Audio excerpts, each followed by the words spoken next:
Guys welcome to my channel রূপসাস blog story.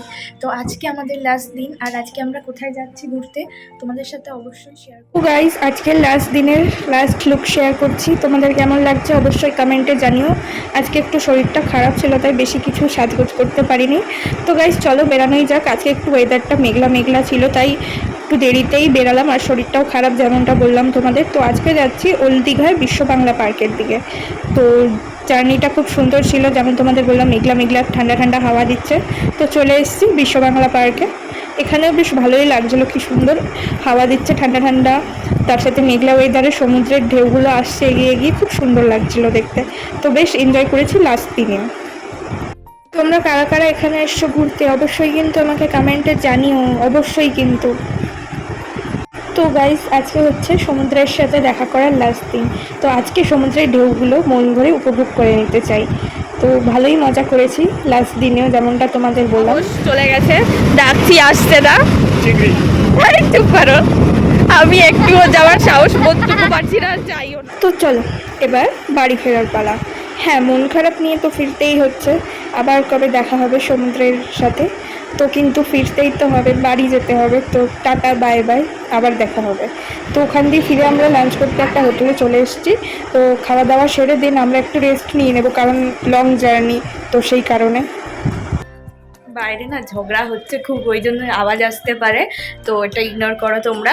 তো এবার হচ্ছে বাড়ি যাওয়ার পালা। হ্যাঁ, হলিডে হলিডে হলিডে শেষ, ফাইনালি এবার বাড়ি যেতে হবে টাটা বাই বাই করে দীঘাকে। তো গাইস বেরিয়ে তোমাদের সাথে তো বাই আমাদের রুমটাকে। তো বেরিয়ে পড়া যাক, চলো। আমাদের ট্রেন ছিল বিকেল বিকেল না, সন্ধ্যে 6:30টার দিকে। তো স্টেশন কাছেই, 5 মিনিট লাগে। তো আমরা 5:30টার দিকে বেরিয়ে গেছিলাম। তো চলো বেরিয়ে পড়া যাক বাড়ির উদ্দেশ্যে। তোমাদের কেমন লাগলো আমার এই দীঘা সিরিজের ব্লগগুলো অবশ্যই কিন্তু কমেন্ট করে জানিও। তোমরা জানালে আমি বুঝতে পারবো যে তোমাদের ভিডিওগুলো কেমন লাগছে। তো গাইস খুব ভালো ছিল এক্সপিরিয়েন্স, আমি রেকমেন্ড করব তোমরাও আসো, খুব সুন্দর হোটেলটা। তো guys bye bye hotel Mayuri, খুব ভালো এক্সপিরিয়েন্স ছিল, মনটা একটু একটু খারাপ হচ্ছে। তো গাইস এরপর আমরা টোটোতে উঠে চলে এলাম স্টেশনে। হ্যাঁ, স্টেশনেও পৌঁছে গেলাম, এবার যেতে হবে সত্যিকারেরই বাড়ি।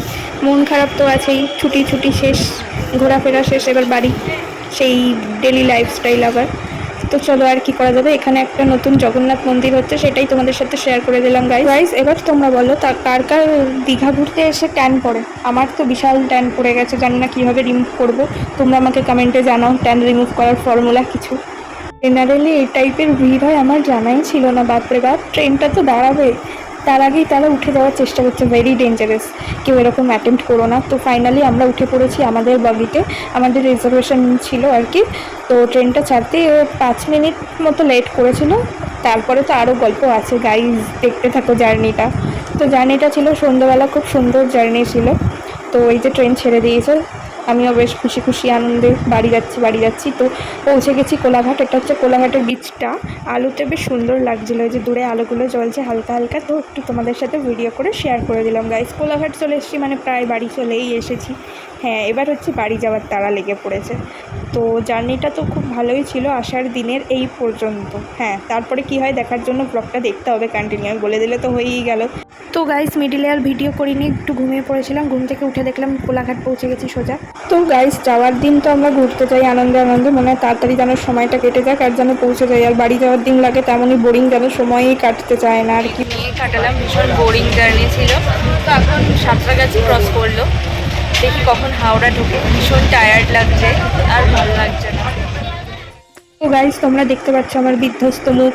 হ্যাঁ, ভীষণ বিধ্বস্ত হয়ে গেছিলাম গরমে, প্লাস বোরিং হয়ে মনে হচ্ছিলো কখন ট্রেন দিয়ে নামবো, আর ভালোই লাগছিল না, এমন অবস্থা হয়েছিল। আমরা নামতেই পারিনি ট্রেন থেকে, আমরা ঢুকলে এবার আমরা নামি। এখন প্রায় 11টার কাছাকাছি বাজতে যায়, এমনই লেট হয়ে গেছিলো ট্রেনটা, যেটা 9:30 থেকে 10:45টার সময় হাওড়া ঢোকার কথা ছিল। তো ফাইনালি এই যে হাওড়া নামলাম তখন প্রায় 11টাই বেজে গেছে, 11:15 এরকম কিছু। তো গাইস দেন আমরা হাওড়া নেবে একটা ক্যাব নিয়ে নিয়েছিলাম। এবার বাড়ি ফেরার পালা। আর তোমাদের শেয়ার করলাম যে কতটা বিধ্বস্ত হয়ে পড়েছি আমি, টায়ার্ড হয়ে। কারণ সকালেও তোমাদের যেমনটা বললাম আমার শরীরটা খারাপ ছিল, ওই কারণেই আরও বেশি কষ্ট হচ্ছিল, শরীর খারাপ লাগছিলো। তো গাইস এই যে রাতের হাওড়া ব্রিজ একদম ফাঁকা ফাঁকা, সাথে অল্প অল্প বৃষ্টি, আর রাতের কলকাতা বেশ সুন্দরই লাগছিল দেখতে। তো এই ভ্লগটা এখানেই শেষ করলাম, দেখা হচ্ছে নেক্সট ব্লগে, টাটা।